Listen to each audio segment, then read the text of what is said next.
Hello everyone, this is me Harun Bariki. You are watching my YouTube channel Learn with Bariki.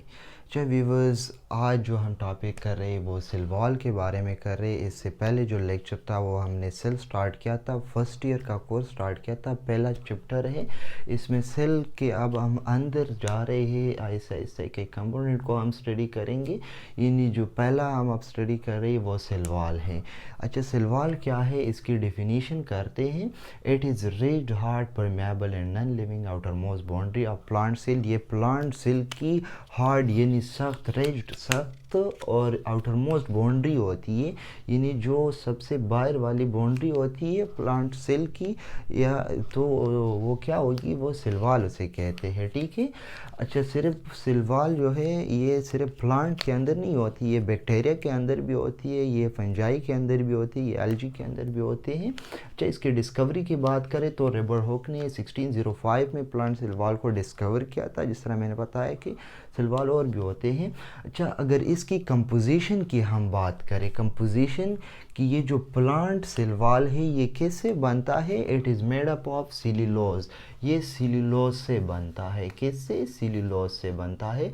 और cellulose किस चीज़ की composition है? Cellulose जो है वो पॉलीसेकेराइड है। ठीक है, पॉलीसेकेराइड। अच्छा, तो पॉलीसेकेराइड क्या है? Polysaccharide, poly mean many, saccharide mean carbohydrates.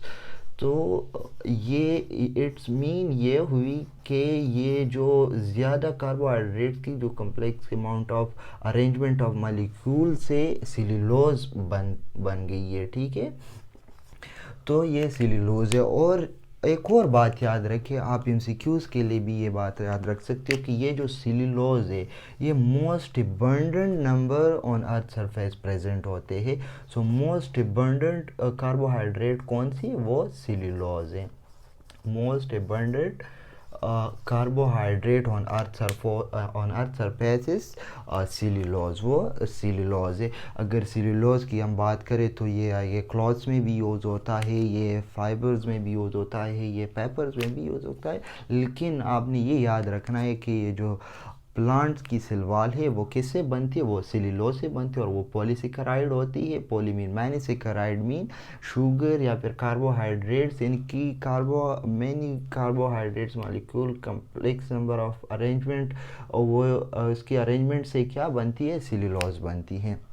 अच्छा, अगर हम बैक्टीरिया की सेल वॉल की बात करें, बैक्टीरियल सेल वॉल जो है वो किससे बनती है? वो मेड अप ऑफ म्यूरीन, वो म्यूरीन से बनती है। बैक्टीरिया की जो सेल वॉल है वो म्यूरीन से बनती है।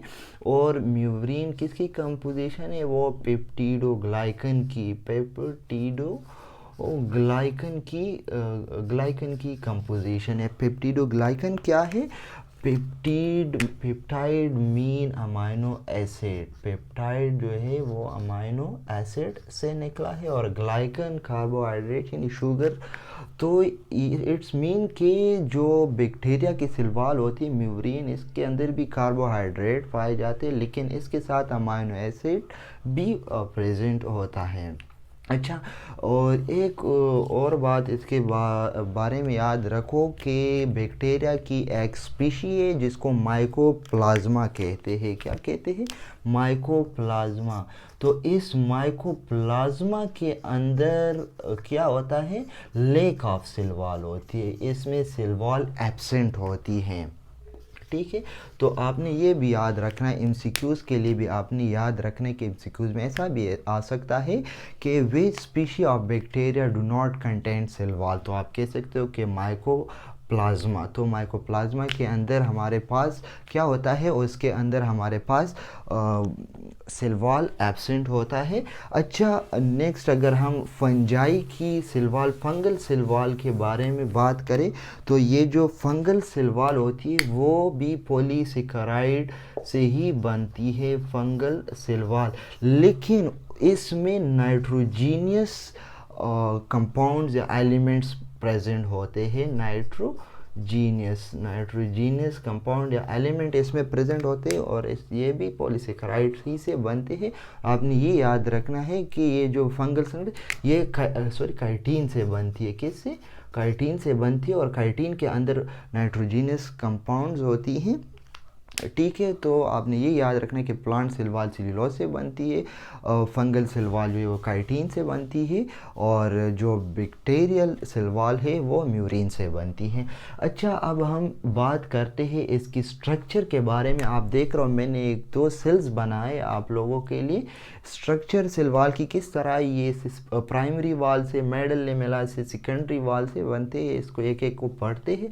अच्छा, प्राइमरी वाल क्या होती है? ये जो आउटर मोस्ट लेयर आपको दिख रहा है ना, ये ब्लैक कलर का जो मैंने बनाई है दोनों सेल्स का, तो इसको प्राइमरी वाल कहते हैं।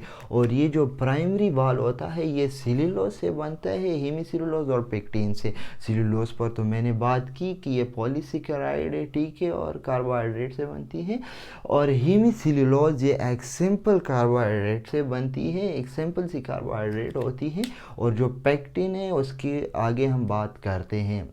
अच्छा, तो प्राइमरी वाल क्या थी? ये जो आउटर मोस्ट लायर आपको दिख रही है दोनों सेल्स की, इसको हम प्राइमरी वाल कहते हैं। अच्छा, नेक्स्ट है मेडल लिमेला। मेडल लिमेला जो है ये दो सेल्स को गाढ़े रखने, जोड़ने में मदद देती है। ये इन दोनों सेल्स के दरमियान जो आप मैंने डाट्स लगा लिए, ये जो सरफेस देख रहे हो, दिस इज कॉल्ड मेडल लिमेला, इसको मेडल लिमेला कहते हैं, ठीक है।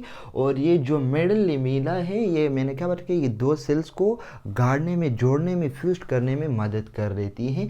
तो ये पेक्टिन से बनती है। पेक्टिन क्या होती है? ये एक स्टिकी पॉलीसेकेराइड होती है। स्टिकी क्यों बोलते हैं? क्योंकि ये गाढ़ा होता है, ठीक है, जोड़े रखता है चीज़ों को, तो इसलिए इसको स्टिकी पॉलीसेकेराइड कहते हैं। तो ये जो मेडल लिमेला है ये स्टिकी पॉलीसेकेराइड से बनती है। और जो पेक्टिन होती है ये जेलीज और जेम्स के अंदर भी होते हैं। क्यों होते हैं? क्योंकि ये गाढ़ा होते हैं, चीज़ों को जोड़ देता है, फ्यूज करके रख देता है, तो इसीलिए इसके अंदर भी पेक्टिन प्रेजेंट होता है। अच्छा, नेक्स्ट जो है सेकेंडरी वाल इसमें मौजूद होती है। सेकेंडरी वाल ये प्राइमरी वाल के इनसाइड मौजूद होती है, लेकिन ये थिकर देन, ये जो आपको ब्लू कलर का दिख रहा है ना, ठीक है, तो ये इसकी क्या है? सेकेंडरी वाल है। ये थिकर देन प्राइमरी वाल, ये इससे थोड़ा मोटा होता है। ये जो प्राइमरी वाल होता है ये ज़्यादातर वुडी प्लांट में आपको नज़र आएगा। ये वुडी प्लांट में होता है क्योंकि उसको ओवर स्ट्रेंथ की ज़रूरत होती है, सख्त गाढ़ेपन की ज़रूरत होती है, तो इसमें सेकेंडरी वाल मौजूद होते हैं। इस सेकेंडरी वाल में तो जो प्राइमरी वाल में प्रेजेंट होता है सेल्यूलोज, हेमीसेल्यूलोज, पेक्टिन जो है, ये सारे इसमें भी प्रेजेंट होंगे, लेकिन इसमें इसके साथ लिग्निन भी प्रेजेंट होगा, जो पिनिलॉइक पॉलीमर है, पिनिलॉइक पॉलीमर है लिग्निन, ठीक है, तो ये भी इसमें प्रेजेंट होगा। और ये लिग्निन है, इसके बारे में मैं आपको बता देता हूँ कि ये second most abundant polymer on the earth surface है। जिस तरह के मैंने पहले बताया था कि cellulose most abundant, first most abundant है, और लिग्निन इसके बाद जो सेकंड अबंडेंट पॉलीमर है ऑन द अर्थ सरफेस। तो एमसीक्यूज के लिए आप ये भी याद कर सकते हो। अच्छा, जो प्लाज्मोडेस्माटा है, इस सेल के अंदर ये पोर जो आप देख रहे हो इसको प्लाज्मोडेस्माटा कहते हैं, ठीक है। ये पोर्स इस सेल के अंदर क्यों होते हैं? ठीक है, ये इसलिए होते हैं कि एक सेल में अगर किसी चीज़ की डिफिशियंसी आ जाए तो वो एक से ट्रांसफ़र होकर दूसरे को दे देते हैं, तो इसलिए ये प्लाज्मोडेस्माटा मौजूद है। तो ये स्मॉल होल्स और चैनल फॉर पैसेज, एक रास्ता होता है एक सेल से दूसरे सेल्स के दरमियान। तो ये थी इसका जो सेल वाल है उसका स्ट्रक्चर थी, प्राइमरी वाल, मेडल लिमेला, सेकेंडरी वाल और प्लाज्मोडेस्माटा, जो मैंने आप लोगों को बता दिया। अच्छा, अब इसकी फंक्शन स्टडी करते हैं, क्योंकि ये जो चैप्टर है ये स्ट्रक्चर एंड फंक्शंस के बारे में है। इसकी फंक्शंस क्या है सेल वाल की? ये it give a definite shape to the cell wall, ये शेप देता है और सपोर्ट कर देता है, जिस तरह के मैंने बोला शेप देता है या फिर सपोर्ट कर देता है, यानी सेल को ये सपोर्ट करते हुए सीधा रहता है, सख्त रहता है, रिजिड वो होता है। इसकी वजह से ये जो सेल होती है, सेल वाल इसकी ये रिजिड होती है, इसको सपोर्ट कर देती है और इसकी प्रोटेक्शंस करती है। सेल की प्रोटेक्शन ये सेल वाल करती है, यानी वोंड्स और डैमेजेस तो करती है, लेकिन मोस्ट जो इम्पोर्टेंट है वो पैथोजन से इसकी प्रोटेक्शन, यानी कि जो बैक्टीरिया या वायरस है वो सेल के अंदर ना चले जाए। तो इसीलिए ये जो सेल वाल है ये इस सेल की प्रोटेक्शन करती हैं। अच्छा, ये इसकी जो एक और इम्पॉर्टेंट फंक्शन है वो कम्युनिकेशन है। इन दोनों सेल्स के दरमियान जो कम्युनिकेशन करते हैं, ये जो सेल वॉल के अंदर जो प्लाज्मोडेस्माटा मौजूद होता है, इसके ज़रिए से इसकी कम्युनिकेशन हो रही है। यानी किसी सेल में किसी चीज़ की, किसी मटेरियल की डिफिशियंसी आ जाए तो इस एक से दूसरे, दूसरे के तीसरे आ जाती है और ट्रांसफ़र हो जाती हैं। अच्छा, विद स्ट्रेन टर्जर प्रेशर ने जो फंक्शन है, आप देख रहे हो यहाँ पर जो मैंने वैक्यूल बनाया है, तो वैक्यूल के अंदर जो है ये प्लांट के अंदर, प्लांट सेल के अंदर होती है, इसमें more amount of water present होती है।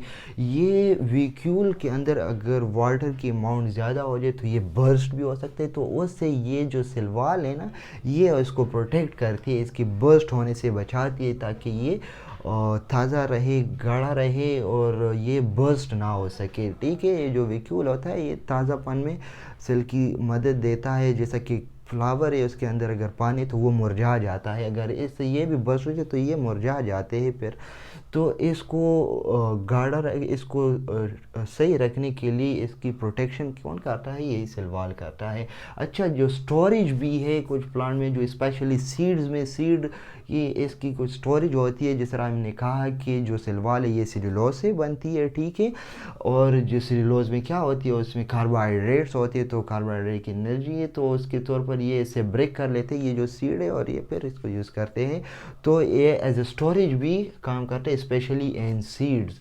तो ये इसकी कुछ फंक्शंस थी, हमने डिस्कस किया सेल वॉल को, इसकी डेफिनेशन, डिस्कवरी, इसकी खासकर कंपोजिशन के बारे में, फिर स्ट्रक्चर के बारे में, फिर फंक्शंस के बारे में। हमारा जो अगला लेक्चर होगा वो होगा सेल मेम्ब्रेन के बारे में। अगर आपको वीडियो पसंद आई तो इस चैनल को भी सब्सक्राइब कर दीजिए, इस वीडियो को भी लाइक कर दीजिए। See you in the next video. Okay, bye, अल्लाह हाफिज़।